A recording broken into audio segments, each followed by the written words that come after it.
Hi, everybody. Good afternoon. My name is Agni, and I have Binod Singh with me. And what we bring to you is today's webinar on identity is the new perimeter. So before we begin, what I wanted to tell you are little small things about the presentation.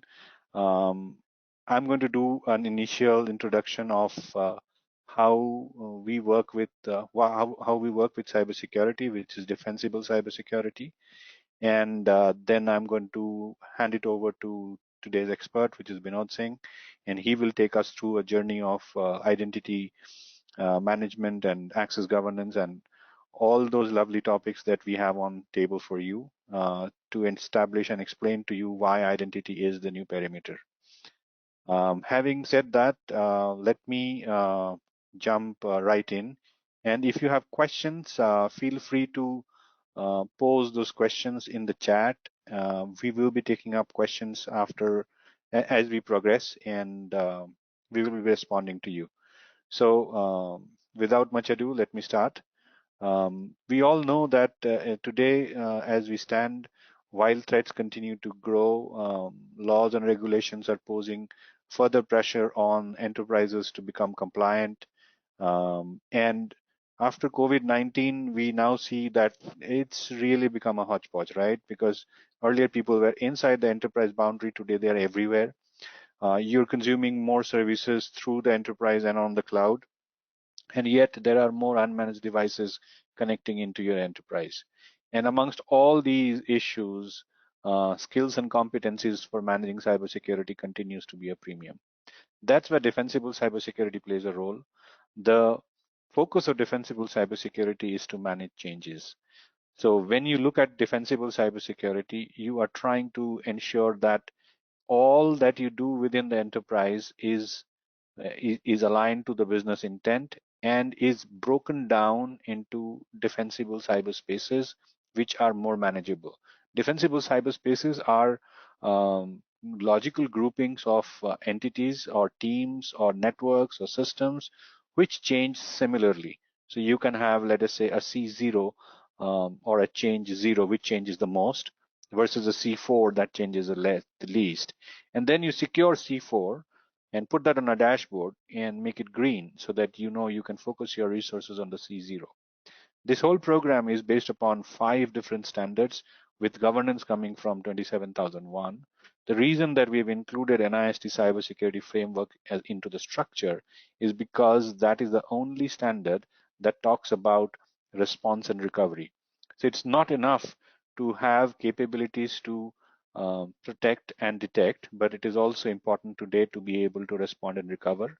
Um, Now, if you see defensible cybersecurity, if you have to go and implement this into your enterprises, it is important to follow a very structured methodology so that you understand, what you want to implement, how you want to implement, and how your different systems talk to each other and communicate. Because 90% of security issues happen when one system communicates with another or doesn't.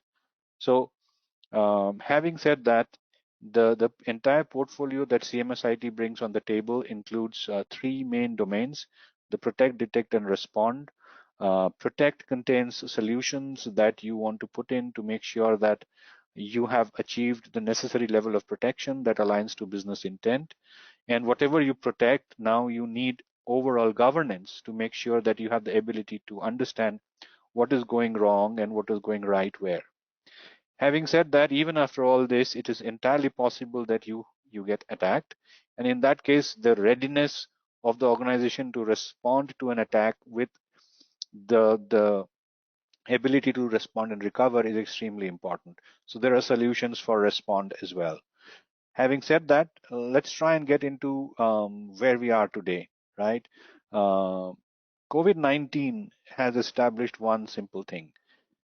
Anyone who has access to an identity and uses an endpoint will be able to authenticate on the edge to gain access to what we call as compute, so that they can gain access to the systems and therefore the storage and the data. Now, if we build in protection at all these levels, then we can segregate a valid user from a perpetrator. Now, whether you use these protection capabilities on the on-premises or on the cloud, it is extremely important to understand that the beginning is the identity. Now, when you begin by protecting the identity, in all these protection capabilities, if you notice, identity is the perimeter. Having said that, it is important to also understand that today's identity is based upon the ability to build trust. So if you see how we work with trust, on the left of compute, we start enforcing verification, and on the right of compute, we start enforcing identity. So what we verify at an endpoint, what we verify in terms of identity and on an endpoint and on the edge gets then, once established, gets enforced into applications, into storage, and into data. Having said that, I needed to now hand it over to Binod. Binod, I'm done, and welcome to the presentation, and you may want to share your screen. Thank you so much for being in this webinar with the topic Identity is the New Perimeter. It's very interesting that as the person behind Atlantis, we have been into identity and access management for over 20 years now. Playing at a global level, we have done a lot of things with identity and access, but never before the relevance and importance of identity has been as it is now. It has been quite some time when we used to talk about perimeter security, and in that sense, just a moment. Just give me a moment. Okay. So it has been, before I go on to that, I just want to say a couple of things about Atlantis itself. As I said, we have been over 22 years, we have been operating in US and in India mostly. But over the last 5 years, we have been there as a global organization. A lot of work has been done in Europe as well by us. Known for innovation and leading with a lot of combined effort on cybersecurity with a large number of organizations. Compact Identity, our flagship product. So it has been the third generation of product in identity and access management. And with that, there's been a major change that has happened over the last 1.5 years, all because of, as Agnidipta was talking about, very, very different way cybersecurity itself is being looked upon. And we're going to look at that today. Next.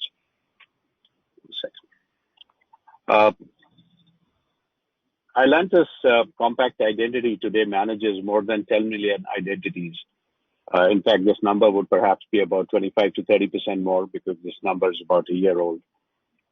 We have served more than 18 Fortune 100 customers, and our customers do more than 2 million logins every day on our systems. In 2019, which you see here, and 2020, the major changes occurred in terms of the foundation that was laid within our product for risk engine and on the zero trust, which is becoming such a big buzzword today. Before I go anywhere else, let me, since we are going to talk about identity, I must tell you what is Gartner has to say about identity management. Interestingly enough, Gartner has canceled the Magic Quadrant for Identity Governance and Administration last year. And this year, that has been replaced with what they call a market guide. According to Gartner, they have done this because this is one technology which needs to be selected by the customers, and nothing right and wrong can be said here. Nobody can say that such and such company happens to be in the top of the Magic Quadrant and therefore they are the most favored for everybody. Given the complexity of the domain and its applicability being very different for different customer sets, Gartner has now come out with what they call this market guide, where essentially they have split all the leading companies in to three areas. What they call IGA suite, essentially are companies who have got identity governance and administration, very deep suites, and they only deal with that. Specialized IAM tools are these companies who only pick up one or two small elements of identity governance and administration, and they only specialize in that. Like, for example, there could be a company doing access recertification work only for the hospitals or for the healthcare industry in the US. And they come under specialized IAM tools. Obviously, they are not the vendors that one would look for the implementation of the entire IGA space. The third and the most interesting category that Gartner speaks now about is the Converged Iem Space. And there are only three leaders in this particular area, as termed by Gartner. Microsoft, the second one is Okta, and the third is Atlantis.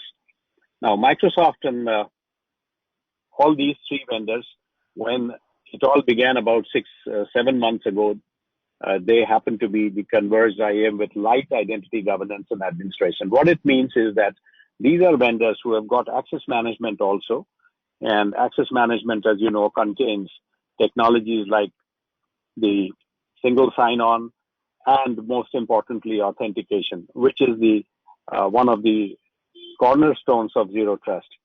So, because of that, Gartner says that Converged IAM is going to become the future. And because of that, Atlantis has been quite in the limelight, not because we happen to be in the light in this space, but because we are the only vendors out of the three which have got Converged IAM with significantly deep identity governance and administration. So we kind of jump out of the Converged IAM space and also get into the IGA suite space, and we overlap there quite a bit. So no wonder our technology, Compact Identity, is receiving a lot of attention all over the world. And just in the last 3 to 4 months, we have added incredibly large number of customers in the European and the US region. This is Kapinger Cole, which is also one of the most important analysts in the identity management only domain. And according to them also, both for the IGA as well as for access management, we happen to be in the magic quadrant equivalent. Why I gave you this quick summary on a few slides, not because I wanted to talk so much about Atlantis, but the relevance of Atlantis's compact identity as a technology in view of what analysts like Gartner are saying, which is the converged identity management. And in the converged identity management, what we are going to focus today is on the authentication part, which is so very much important in this new perimeter of identity. So let me just talk about why we say and why everybody is saying today that identity is the new perimeter. 5 important reasons. Number one, as you know, traditional perimeters have been based on networks, and where the network goes, where the network is the perimeter that we all talked about for God knows how many years. One big change that occurred, as we all of us know, is the adoption of cloud, which has significantly and totally changed the whole definition of perimeter itself. Because today, because of cloud adoption, because of the applications that all of our customers in the world, they get from the cloud, because of the infrastructure itself being there in the cloud, the identity, the infrastructure as a service, platform as a service is either people already have or they're moving towards it.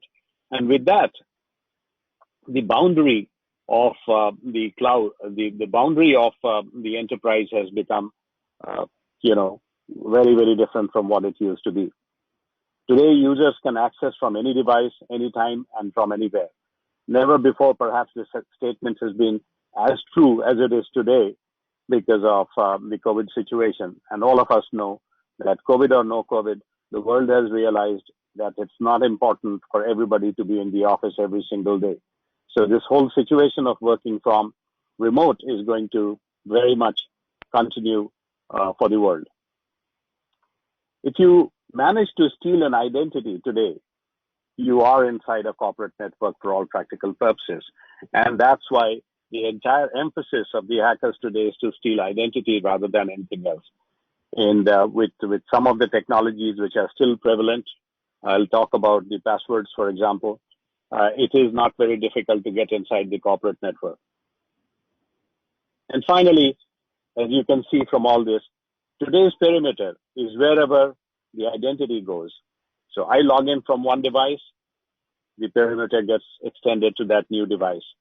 I log in from a new time zone, the perimeter in that instant gets extended to that time zone, and likewise for network and so on and so forth. So the only thing that can be seen to be the determinant of a perimeter is the identity in this new world. I must here take you to, and I'm sure all of us have been listening, reading on the zero trust security, but just to refresh, because it's very much important for going on to the next level of my presentation. The strategy around zero trust boils down in summary to never trust, always verify. So we had models before where we perhaps authenticated once. You came to your office, you logged in into your system, your Windows system, and you were given access beyond that to number of applications. If you didn't have a single sign-on, you could authenticate, and once you've authenticated, you're in. You don't have to really authenticate yourself again. But in case of zero trust, now nobody gets trusted beyond that particular second and moment. I log in from a device, and in another, few seconds, I log in into another application from the same device. I need to be getting authenticated again. And so the number of authentications that are beginning to happen are so high that it's creating its own issues, and I'll talk about that in a moment. Zero trust essentially is a security model that is based on strict identity verification process, which can be very complex. And all the traffic, as I said, is authenticated repeatedly. Why zero trust? Very easy to understand. I don't have to talk about it. Essentially, if I just take a simple example of the insiders, though the zero trust is also applicable to the outsiders, more than 28% of the breaches are coming from inside. And inside people may have good intent, but may have bad judgment, and that's how it all happens. The alternatives that came in between, like the SDNs or the SDFs, have not been very successful to keep the breaches out. They're very difficult to configure, to debug, and very, very difficult to architect as well. As I said, the surge of the adoption of the third-party SaaS services and PaaS services and the cloud adoption has pushed up the reality and the need for us to keep on authenticating all the time. COVID has made the situation even more dangerous. If you look at, I don't know how many of you have seen of late, the data coming in from the most reliable research sources in the world. In spite of whatever steps were taken to reduce the number of intrusions, the intrusions have gone up by almost 18% during the COVID time. And the worst part is that the size of these intrusions happens to be more severe and bigger than what it used to be earlier. And this is just the beginning. So what we saw was the identity becoming the new perimeter, going all over. The the importance of zero trust to deal with this situation of identity getting all over. Is zero trust looking at doing authentications all the time? There are so many elements of zero trust, but I'm going to focus more on this being one of the most significant elements today.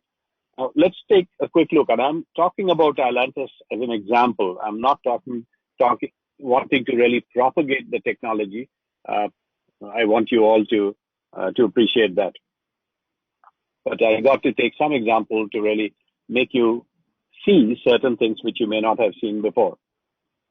So I talked about the Converged Iem Suite, and this is the zero trust architecture. Essentially very strongly recommends that all the elements of the identity and access management should be deliverable as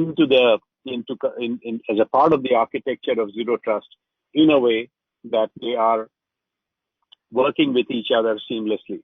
So an access management and an access governance, they got to be working together. When I'm logging in, all the credentials, all the things that are happening at the back need to be captured and taken inside the risk engine of the identity and access management system. The same thing has to be done when people are trying to ask for a permission to access a new application or a new entitlement for themselves. And that data also has to be as much a part of the risk engine and displayed and shown and analyzed as the access management logins. And so it's very important to have this converged IAM suites. And that's why perhaps Gartner also is talking about it in its latest market guide. In Atlantis, what we have done is not only we have got the converged IAM suite, as I talked about in the beginning, but also the authentication part, which is extremely important for zero trust application. It is important for user organizations to be able, you might have already purchased, for example, an access management solution. You may be having a single sign-on system from Okta or from somebody else, or you might have done it yourself. But you do need very strong authentication capabilities, which you could apply either to your SSO or to your other devices or applications or users or anything that you may like to. So our authentication offering is an independent offering, which does not, it is in the passwordless area, which ensures that you don't have to, that you can take your authentication enterprise-wide in the most acceptable manner from a cybersecurity viewpoint. The second thing that we have done is to, the first thing I talked about was the converged IAM. The second part is to converge IAM with other cybersecurity elements. And that's equally important because when we talk of zero trust, seamlessness of the entire cybersecurity defensible environment becomes very, very important. Whether it is passwordless authentication, where we have done a lot of work, and I'll just give you a little more, show you a little more on that, or the Identity-Centric Security Operations Center, which is a new concept. SOCs have been there for donkey's years. And SOCs are, all of you would be familiar with, it's all about purchasing a lot of tools or renting tools or taking them on subscription, and then finding somebody who can help you in terms of running a SOC, which would analyze all the incidents and go on to give you visibility into what could be going wrong so that you could take actions. This has been there for a long time, but the identity centricity of a SOC is a new thing that has come in, where you would be able to go down to the level of from which identity the problem is coming from, and not just leave it at an event level. Also, we have a proprietary technology which in our Identity-Centric Security Operations Center can silence most of the noise, which is actually finally turns out to be false positives. And therefore, the need to do real work on incident management reduces almost 98.5% time. We have an identity-centric risk engine, which again as I was saying, is very, very important from the perspective of getting into the zero trust kind of architecture. We have got API management for easy and secure integrations. Otherwise, how can you really talk about converging IAM with other cybersecurity elements? And for that matter, one element of cybersecurity with other. So we have a very advanced API management capabilities available. And finally, we have got very intelligent access request systems. In fact, through our identity management system, you can set policies, which again, Zero Trust lays so much emphasis on that everything has to be done through setting policies and following them. Our intelligent access request systems ensure that proper inputs are made available both to the requester as well as to the approver on the fly, on the spot before a decision is taken. Just as an example, if I'm applying for in a bank for getting the authorization to be able to sign a check of above, let us say, 5 lakh rupees, I should be able to see how many people in my role have got that kind of an authorization. And my boss, when he is giving me an approval for that kind of an authorization, should also be able to see whether his peers or whether he's the right person, or there's got to be somebody else also that he can consult with before he takes a decision of that sort. So all those things are possible through today's IAM technologies like ours. And all these 5 things that I'm talking about here essentially converges IAM with the other cybersecurity elements to give you a very, very appropriate cyber zero trust structure. Let me just talk a little about this very interesting new technology on Cybersecurity Operations Center. Because it happens to be identity-centric, we call it ICSOC. Ideally, we wanted to call it Security Assurance Center because Operations Center connotates only, some operations are going on and it doesn't really talk about assurance. But the world understands SOC and therefore we have kept it as ICSOC. What we do over here essentially is all the essential elements of a cybersecurity defense mechanism are already bundled as service inside this SOC. So the customers don't have to purchase these tools. They're already baked in. And then what customers are paying now is based on consumption. So how many devices you have, you pay on that. You don't pay on number of incidents and stuff like that. So that it's very easy to really understand as to how much you're going to spend on your SOC. And as I said, it's also based on a proprietary silencing technology, which based on artificial intelligence, that ensures that 98.5% plus incidents are straight away taken out are not investigated because they are false positives. This SOC is also connected to world's some of the major databases on threat intelligence, so that when you have an incident and it suspects an incident, it can be checked with that to ensure that even the latest of issues are not yet are not really included, or some of the latest issues are not really what you are having in your incident. We have regulatory compliance and reporting, which is a part of the Security Operations Center. RBI compliance is extremely important in India for the banks and the other financial institutions. So the ICSOC that we have essentially takes care of such compliance and reporting. It is GDPR self-certified, it's HIPAA certified, PCI DSS certified, and so on. And it keeps our approach to keep information assets secure. Let me talk about passwordless authentication as a part of the the zero trust, because that perhaps from the identity perspective is the most critical item today. And Alantis is pleased to tell you that we have one of the most advanced passwordless authentication systems, which can, as I said, stand on its own or can be looked in conjunction with our other systems.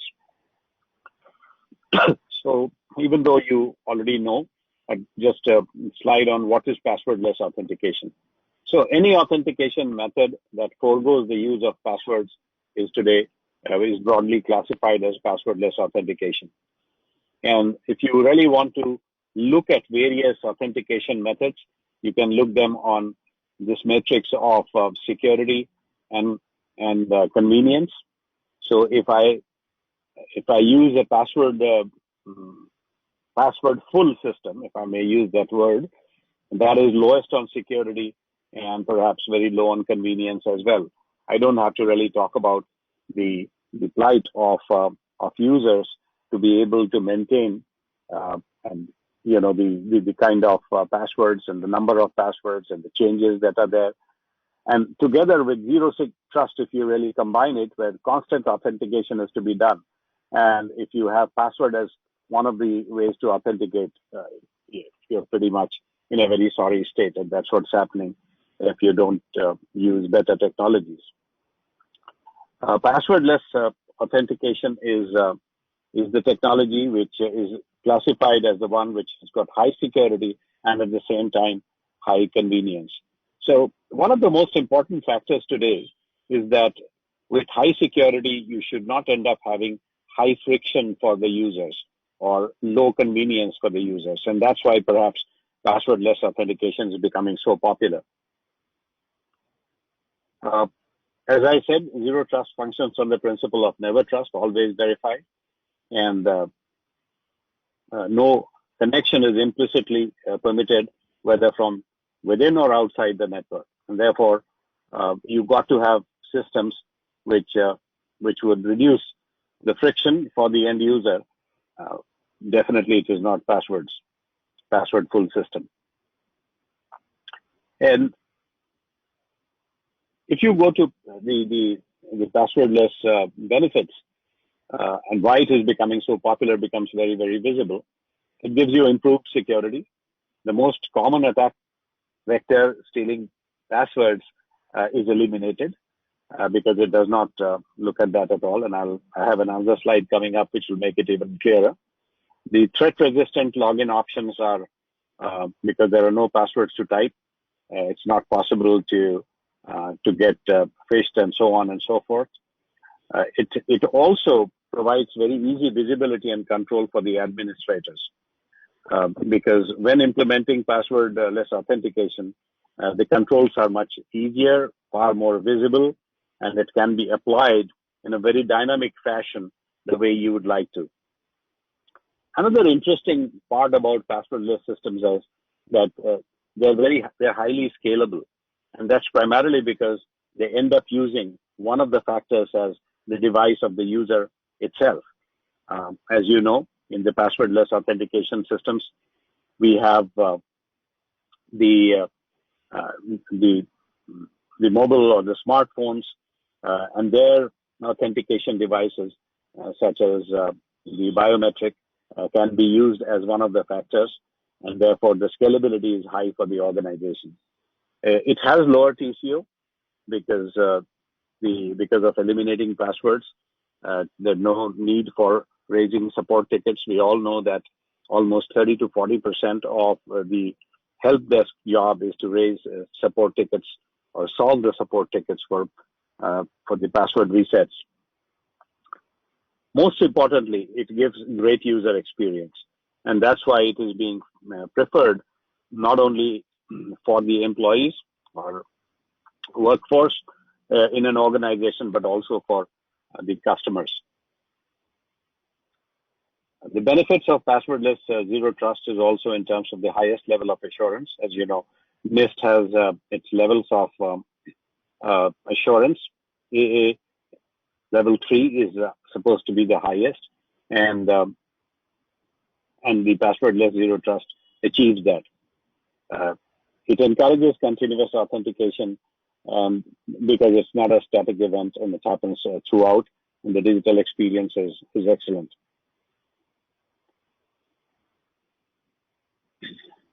This is an important slide, and I would like to really talk about this a bit.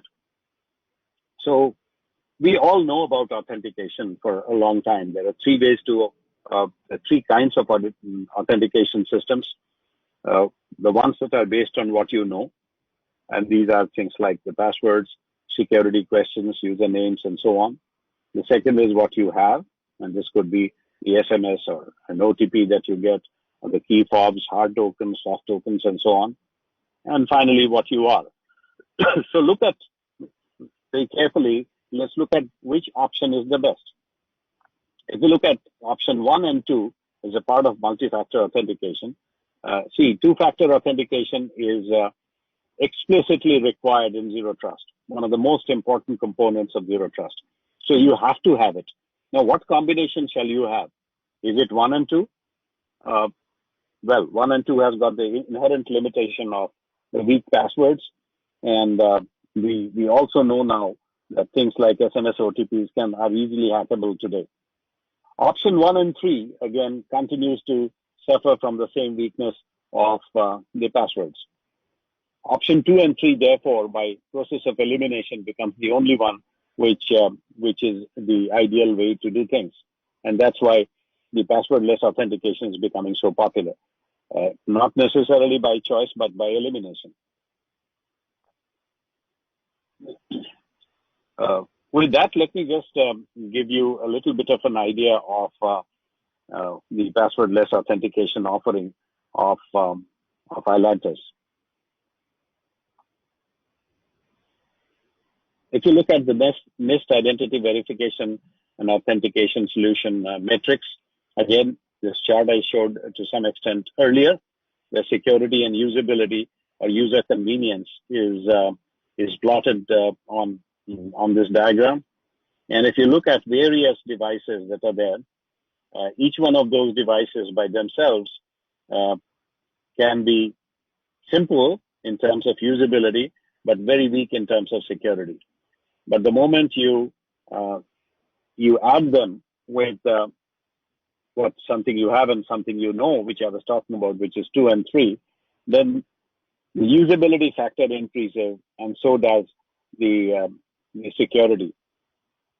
The product that we have has got very advanced biometrics, decentralized identifiers, and it is also used for identity proofing.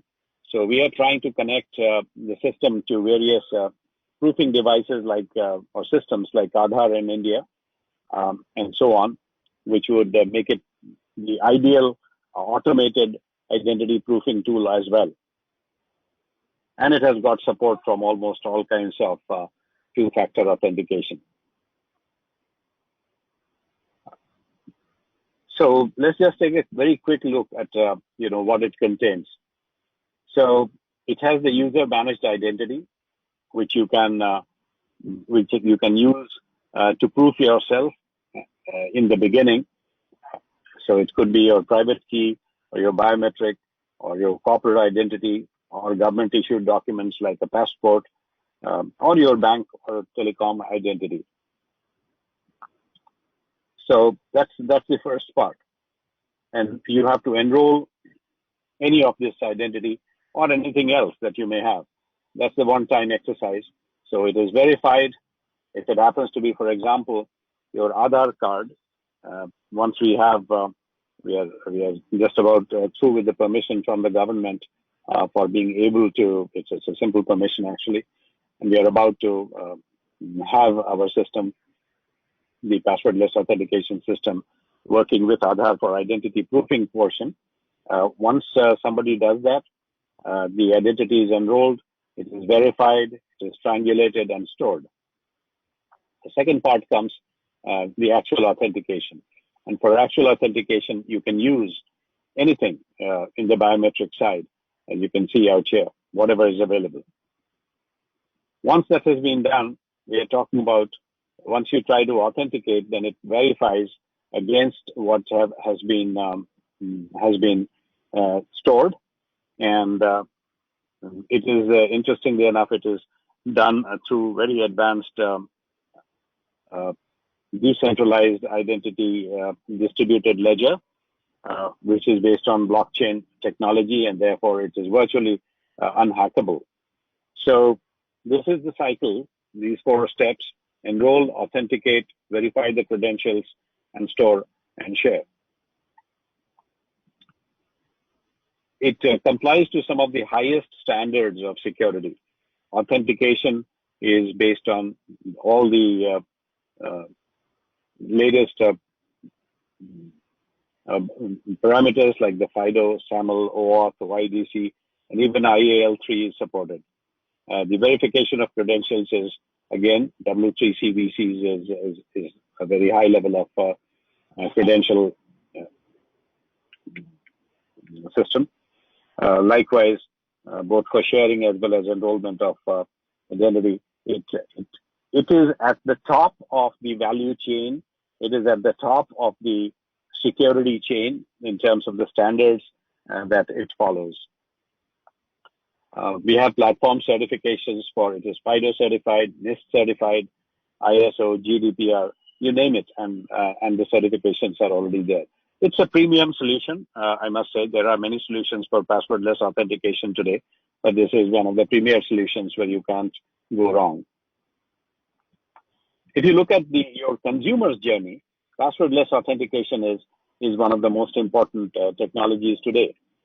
So that after the enrollment, right from doing a driving transaction on your Uber or something, to doing your online banking transaction, a physical retail transaction, to an ATM transaction, whether it's to an online retail transaction, to anything that you do, you can be using the passwordless authentication system of ours.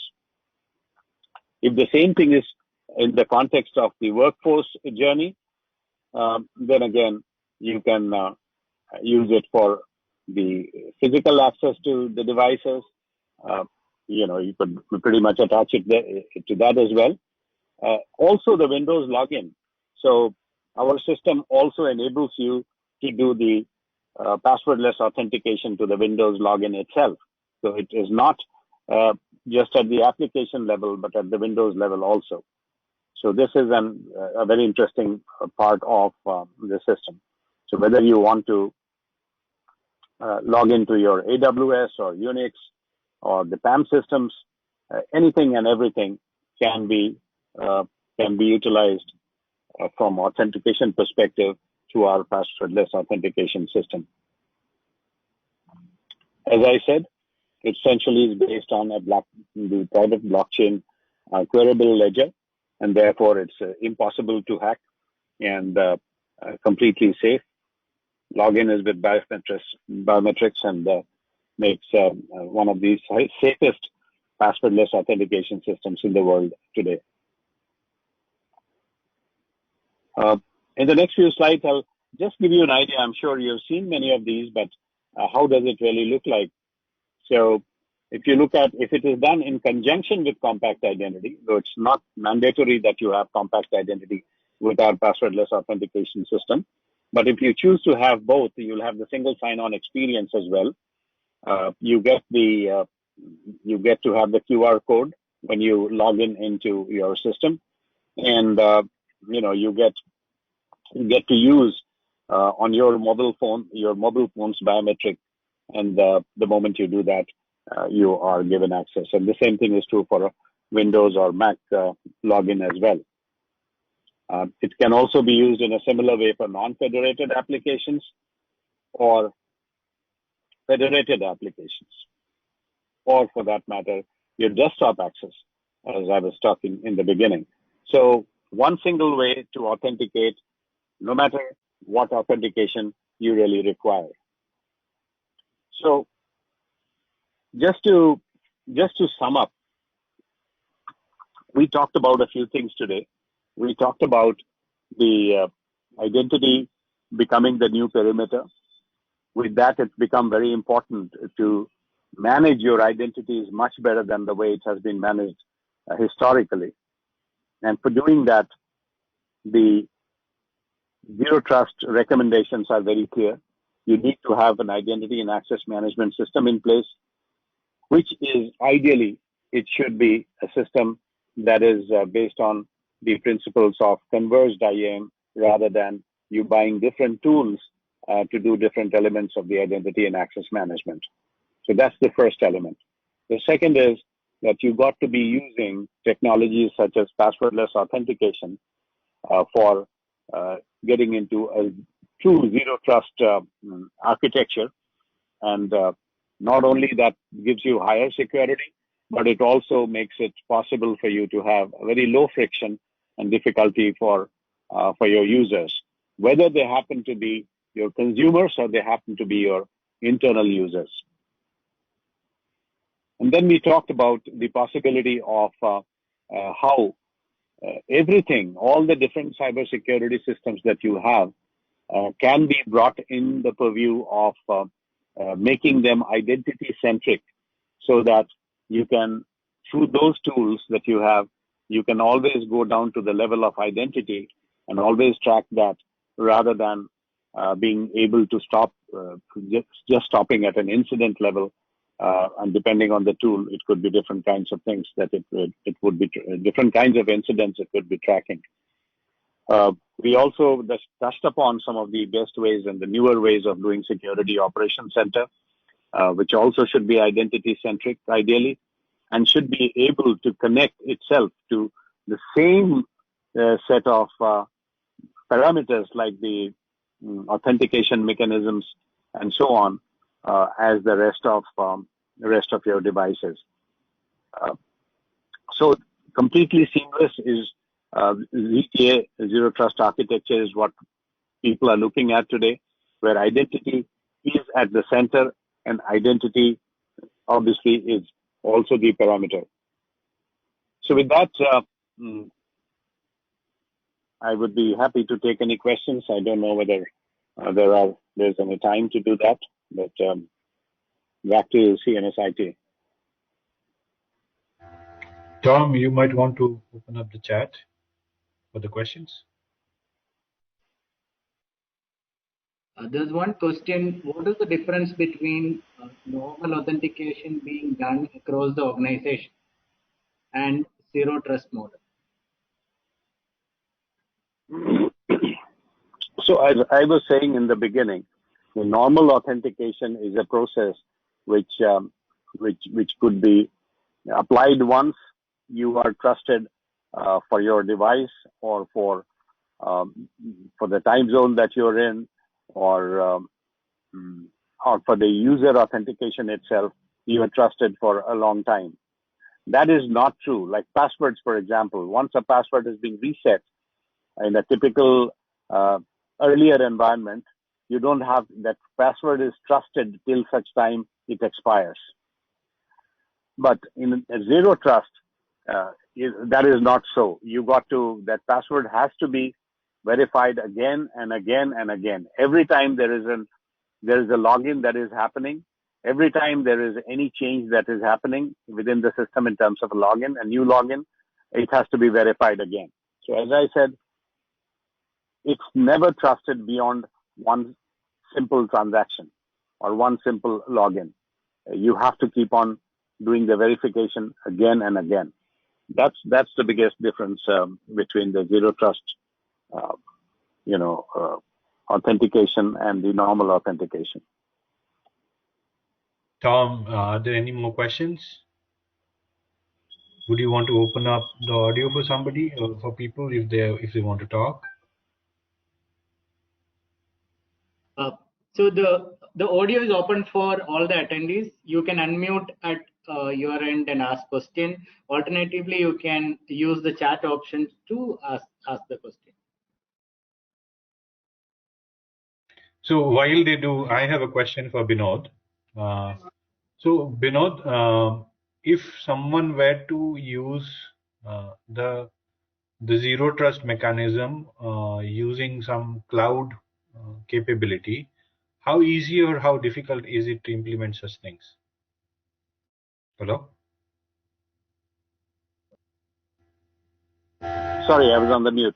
So, Yeah. Agnidipta, as you know, Zero Trust is a model and it is a journey.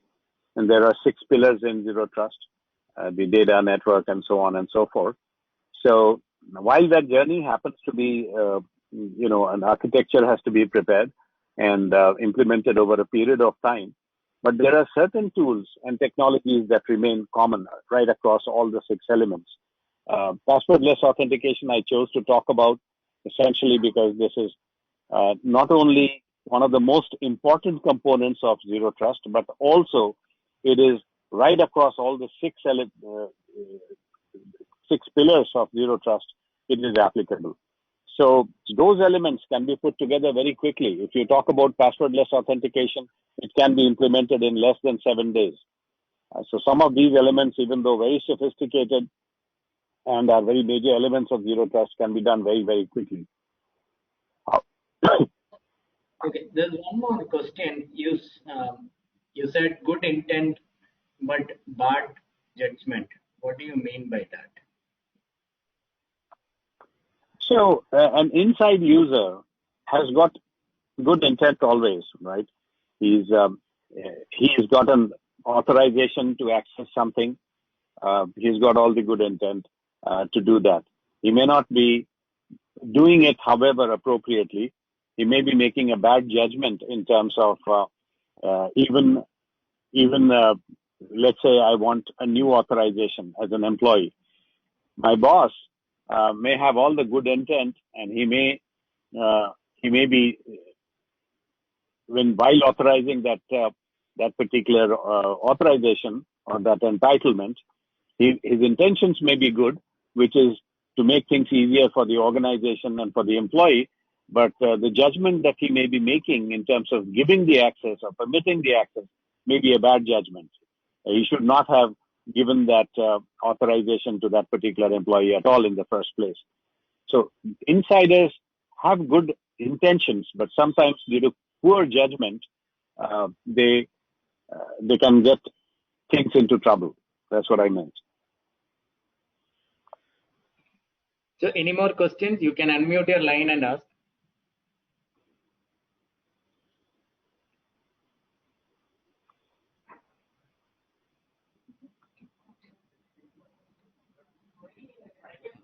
Vinod, one more question. Could you mention the downside of passwordless authentication? Yeah, sure. So one is that if it's an environment where